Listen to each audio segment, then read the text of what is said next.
under governor's executive orders for over a year now as a county, including our towns and the city, as well as the unincorporated areas. On May 14th, the governor lifted most requirements for mask mandate in his executive order. He kept a few things in specific to health care, to child care, to congregate settings, but the majority of the mask mandate was lifted on May 14th. Over the past 6 weeks, we have seen an escalation of the COVID-19 situation in Mecklenburg County. The Delta variant is responsible for a lot of that. It is now obviously the primary variant we are seeing in Mecklenburg County, in North Carolina, and in the country. It is incredibly infectious and transmissible. We're seeing evidence of that every day. So just to give you a comparison of where we were at the end of June and where we are here in mid-August. So at the end of June, we were experiencing minimal to moderate community spread. As of a number of weeks ago, we escalated quickly into substantial community spread.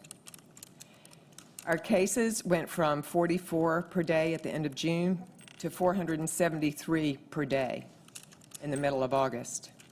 Our hospitalizations went from 39 a day to 260 a day. Our positivity rate went from 3.1% to 13%. We're also seeing predominantly that our cases are in our younger populations. Over the past 3 to 4 weeks, we've seen 50% of our cases in 25 to 39-year-olds and 20% of our cases in 0 to 17-year-olds. There's been a steady increase in our number of cases, our case count, and our percent positivity rate. Late June, we had 45% of our population fully vaccinated. It has taken us since late June to get to 50% of our population fully vaccinated.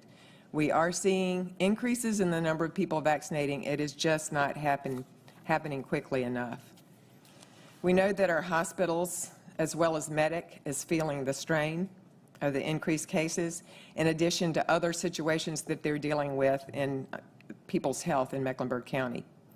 We're hearing from our hospitals that staffing is the major issue. So we've got staff who have been working at this for a year and a half. We're also seeing some outbreaks in our hospitals, just like we are everywhere else in our community because of this variant and how transmissible it is. Our hospitals are working to coordinate diversion to make sure that Meck are taking people to the hospitals who can best accommodate them.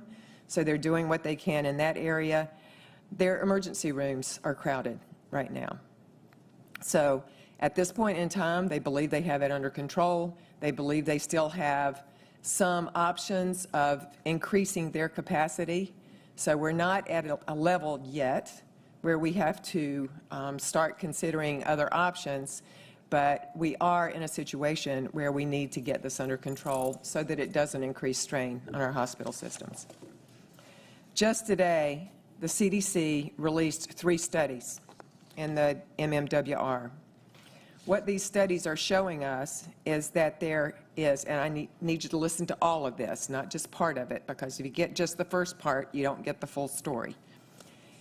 They're showing decreased effectiveness of vaccines against infections over time and with the Delta variant. So in other words, people who are fully vaccinated are more likely to be able to be infected by the Delta variant, even though they're fully vaccinated. But what they're seeing also is that there's still effectiveness with these vaccines against severe illness, hospitalization, and death.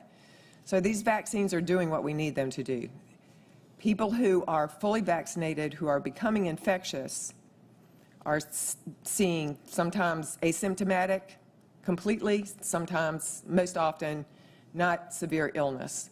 So we know that's what we need it to do. We need it to prevent people from being hospitalized, from dying from COVID. So that's good news. The bad news is that when they become infected, they become infectious. So even though they're fully vaccinated, they can still infect other people in our community, and that means other people who are not vaccinated, as well as other people who are vaccinated. So we need to keep that in mind, and the studies are proving this. We are seeing multiple studies being done that are showing this to us with data to prove it. We now have 150,000 plus children who are getting ready to return to school. In addition to that, we have Labor Day coming down in the next couple of weeks. What we saw in Labor Day last year was after a couple of weeks of the holiday, we started seeing our numbers crawl up, and they continued to crawl into 2021, up and up. We don't want to see that again this year. So what we need to do, if we are going to keep our children in school once they go back, if we are going to prevent overwhelming our healthcare system, and if we are going to keep our businesses open and our economy thriving, we have to control community spread. And the way we're going to do that is with vaccines and with masking. It's going to take both right now, especially as we are seeing people who are fully vaccinated becoming infectious.